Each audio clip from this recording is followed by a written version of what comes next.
Week 5 in college football was not one to miss. It provided big matchups, big upsets, and games fans will remember for a long time.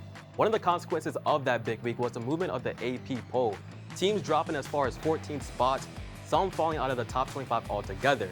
I'm your host, Andrew Monroe, joined by specialists Derrick Stilley, Avery Hill, and Chrissy Cobbs. Chrissy, I'll pass it to you first. Does Penn State deserve that 4th spot? They do deserve to be number 4 because for once in my lifetime, the committee put some respect on Penn State's name. And you can say what you want. You can say, oh, well, they haven't played Ohio State yet, and they don't play Michigan this year, and wait till they play USC this weekend, or wait till they play Wisconsin on the road. But it comes down to right now and who they played this season. And that was Illinois, who they proved they could run the ball, move the ball, play really well, really good defense. Illinois has a really good defense. Okay. And then they beat West Virginia on the road, who everybody said, oh, that's going to be a tough task.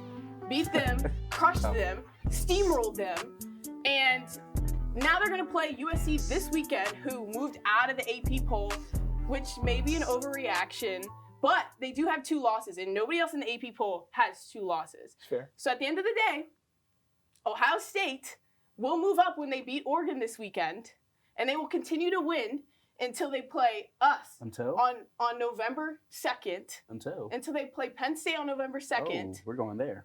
And Penn State will still be undefeated, and it'll be 1-2 here in Happy Valley. Okay, first of all, that's cap. Second of all, Miami is 6-0 and they're ranked number 6. Your reaction? But is Miami in the ACC? Miami's ranked 6-0. Who have they played? Miami is ranked 6-0. Who have they played? He's got you. 6-0. And how close are their games? Who has Penn State played? Bowling Green. How close are their games? Kent State is the worst team in the FBS. Statistically, gives up the most yards, games the least. How close are Miami's Kent State games? went through 3 quarterbacks in one game, and Penn State still found a way to throw an interception. How many comebacks? We're talking But they won the game, right? Everybody's got a couple teams that they play. Game, though. They do. I agree with that. They start slow, and that may be an issue when they play good teams. It's not going to be an issue this weekend. So let me ask you. Washington. Would they start slow? Would they start slow this weekend? Yes, they're going on the road. Okay. It's not easy to do, especially cross country travel. I know it's there's been 3-8, 1-8, something like that. Going across the country this season, it is not easy. First of all, it's not easy winning college football at all. It's definitely not easy to go over there. Lincoln Riley has something schemed up. I mean, if you look at Miller Moss, they're going to get pressure, but Miller Moss has a quick release. He's going to get that ball out. I think USC is going to beat him, so there's not going to be any. But everything you're saying is offense. At the end of the day, they got to play defense. They versus do. Our offense. They do. And Penn State will prove. First drive, drive down the field. So they're going to start the drive game? Down the First field. drive is a little crazy. In the Coliseum, drive down the field. Mark my words. We'll come back to this. Okay. Drive down the field, prove that USC defense is nothing, and they never have been. First of all, their defense is good. Let me ask. Do you think Yeah, they deserve the 4th ranking? What do we consider good? Their defense is good. What is good? It's good. I think their biggest problem is giving up. They missed a couple tackles, but other than that, their defense has actually been really good this year. So how did they lose to Minnesota? They missed a lot of tackles. They didn't score a lot either. And is that not going to be an issue? They didn't score a lot either. I hear it, and I'm loving it. I'm loving it. Derrick, I knew you guys were going to say, though. So my only question is, do you think that they don't deserve the ranking because of who they played, or they don't deserve the ranking because they're not good enough? Penn State? Yes. I think it's both. You have to base it on who you played, and you have to base it on how good you are. They've had slow starts against bad teams. Put it together, number 4 is crazy.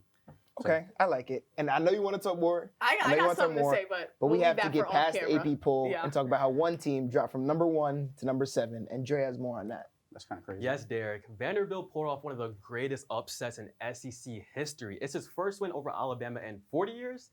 It was such a big moment for the program that the fans got a police escort to march the goalpost from Broadway in Broadway in Nashville.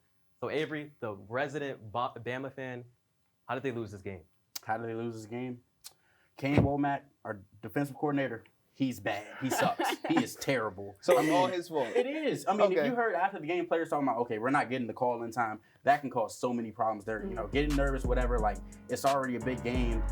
Even looking at the Russian defense, they gave 166 yards. They couldn't get off the field. I will give it to them. Vanderbilt is a good team. I don't think they're a bad team. I think they're a few plays from being undefeated. Right. Lost to Georgia State. Lost to I'm blanking right now, but they lost to Mizzou in double overtime. Yes. So Vanderbilt is a good team, but I mean, I think Kane Womack was not prepared. And they were kind of a little bit, getting a little hangover off of beating Georgia. It's not easy to come off of that, especially you don't get a bye week, nothing like just go right into. That's not easy at all. So I mean, I think that's really what happened. For once, I can say I agree with Avery. I For do once? agree. Yes, always right. for once. Never. For once, their defense was an issue. And I don't know what the defensive coordinator was doing with, miscommunications. Pete Golden did the That's same thing. miscommunications is a real problem. That cannot happen. That's something that you figure out in practice. And I do think that it was a well-executed game by Vanderbilt. And at the end of the day, still shouldn't have won. Alabama's defense needs to pull through, and they need to figure it out now. Because if they don't, they're in the SEC. So they could lose every single game. Although Alabama did struggle defensively, I think we should mention how offensively this game could impact Jalen Monroe's Heisman hopes. Dre has more on that topic. Yes, Derrick, it's definitely a fair question. His 2 turnovers, one being a pick 6, were both very costly against Vanderbilt. I personally don't think he'll be able to come back from that. The competition at Heisman is steep. But, Chrissy, let me ask you this. Who is your Heisman candidate? I'm going with Travis Hunter.